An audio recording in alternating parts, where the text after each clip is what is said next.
Hey and welcome to today's video. My name is Julian. On my channel, it's all about making you crypto fit. That means we discuss all the good things around decentralization, blockchain, cryptocurrencies, a lot of Bitcoin, but many other altcoins as well.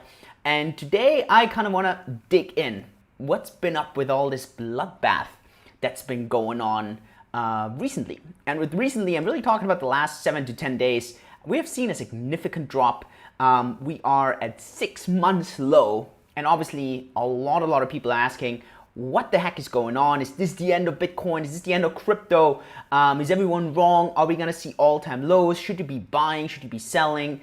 And I think these are, very challenging questions for anyone. And so I want to dive in, do a bit of an analysis, and give you a bit of my thoughts on all of this. What I want to do is something that I've never done before. We're only going to do it this week, simply because, I think it's really awesome to do it this week. It's actually, I'm going to give you a glimpse into my Inner Circle updates. We have an Inner Circle where we really discuss a lot of data, a lot of facts, a lot of insights, stuff that we don't share outside, because these are just, things that are sometimes not made for the outside. That's absolutely okay. And I want to show you the update that actually went out today. So this is very, very exclusive.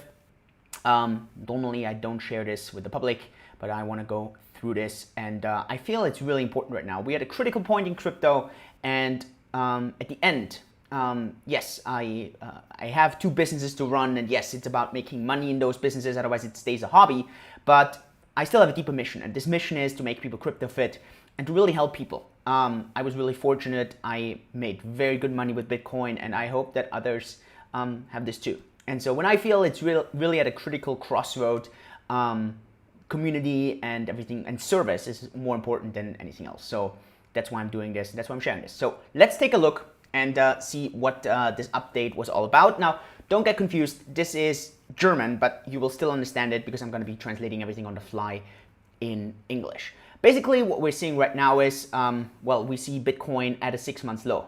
And this is pretty crazy because we have seen some very, very good trends. I think we're now even below 7,000. Now here, there's one important thing. Beginning of this year, I kind of expected Bitcoin to end at around 8,000. So we went from 4 to around 8,000. That was my expectation. People called me crazy when Bitcoin went up to 14,000. It doesn't look too crazy right now. And I think we are really solid on track. It's exactly doing what I have been expecting that Bitcoin is going to do. Now, obviously, there's a key thing. Altcoins are getting slaughtered way more. Many altcoins are at all-time lows. And obviously, this is crazy. We've seen them go up. And, it's all-time lows. Many altcoins. And so, obviously, people are asking, why? Why is this? Where is this coming from? And there are 5 reasons that we can come up with at the moment. The very first one is technical, and this is always the blah blah one. I don't really care so much about this one because backward looking, everyone has a vision of 2020. The key is always to understand an occurrence and being able to deduce decisions going forward. And to me, TA, technical analysis, is not really doing a good job. At least that's my personal opinion. It's really great to sell courses.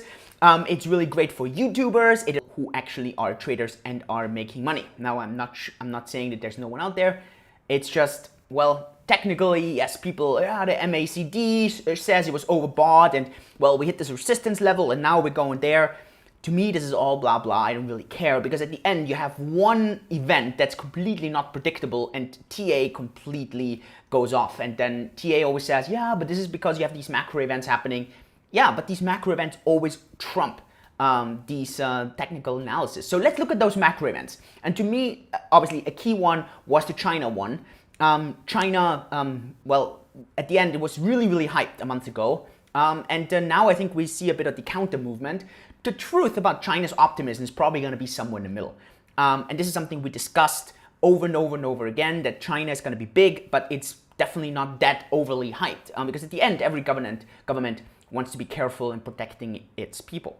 Another reason why Bitcoin could have dumped was the entire Binance story. I don't know if you've heard this, but there's this really strong back and forth between CC and the crypto or the block simply because CC now says the block is fudding and they're creating lies about there's being a police raid of the Binance office. And so it's been back and forth.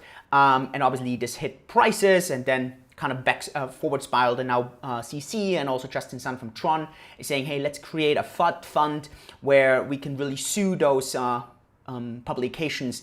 And obviously I do understand both sides. On the one hand, I'm a business owner. I own 2 businesses and I have been attacked personally. I've had businesses attacked by the media, which was clear lies, right? It was exaggerations, lies. It was twisting of facts, and every single time I felt hurt. It was unfair, and I would have loved to sue the living shit out of them.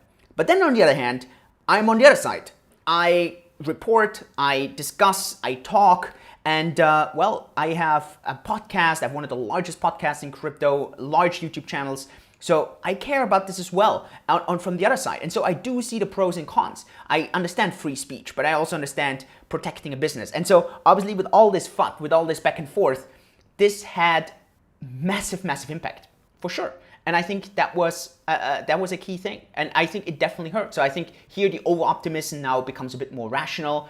We've had Binance, who obviously has been creating a little bit of FUD, receiving FUD.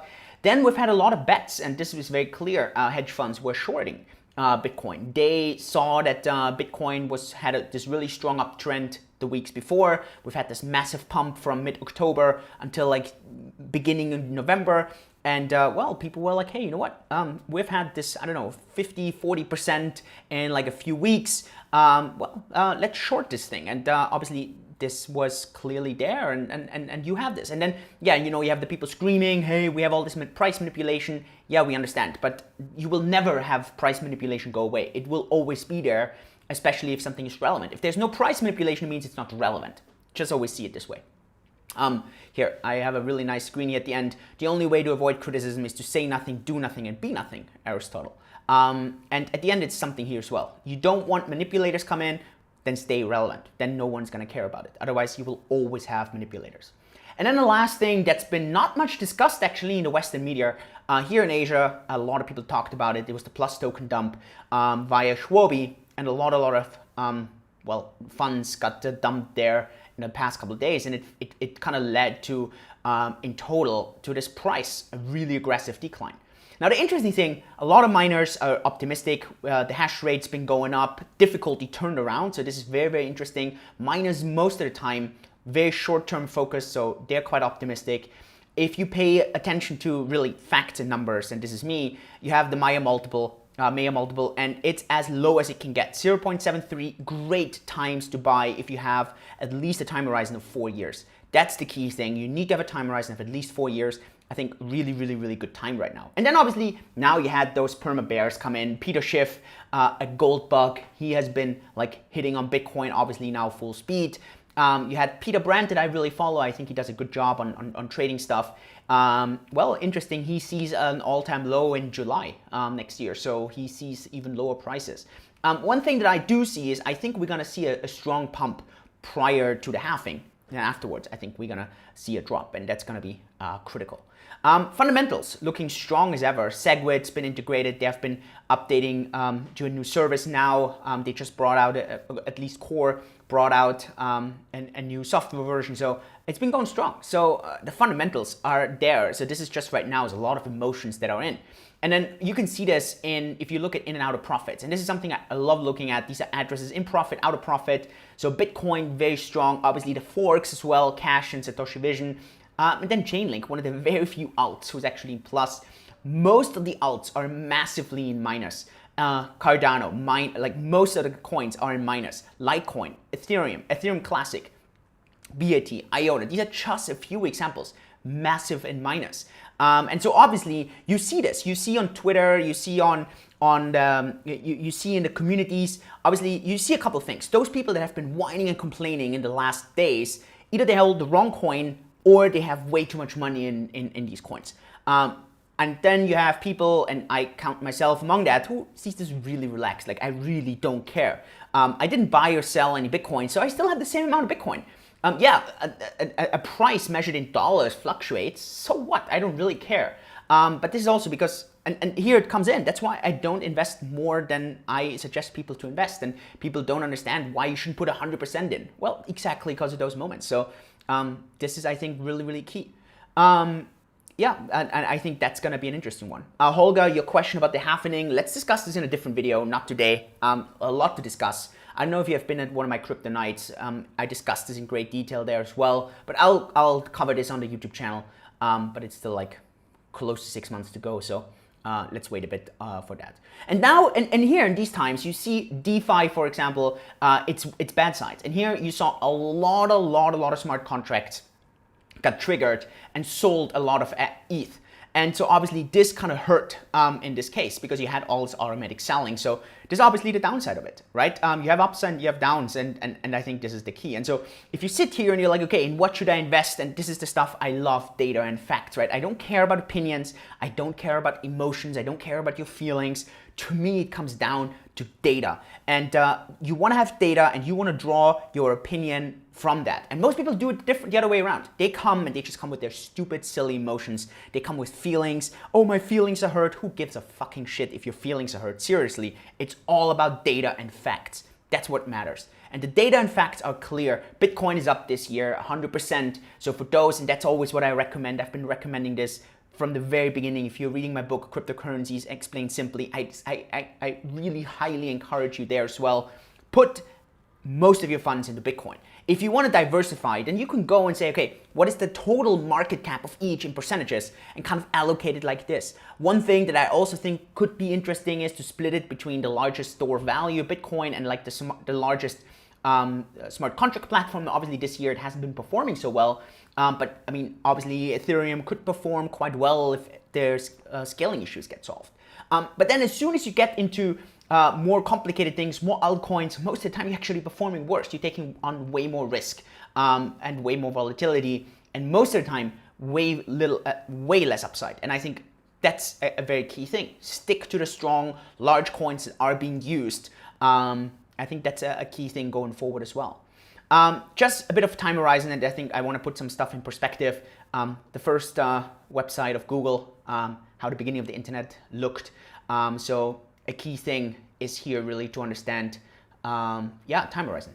That's why I say, I think many people that care too much about the last couple of weeks, the time horizon is too short, way too much money in, and wrong coin selection. That's just as it is.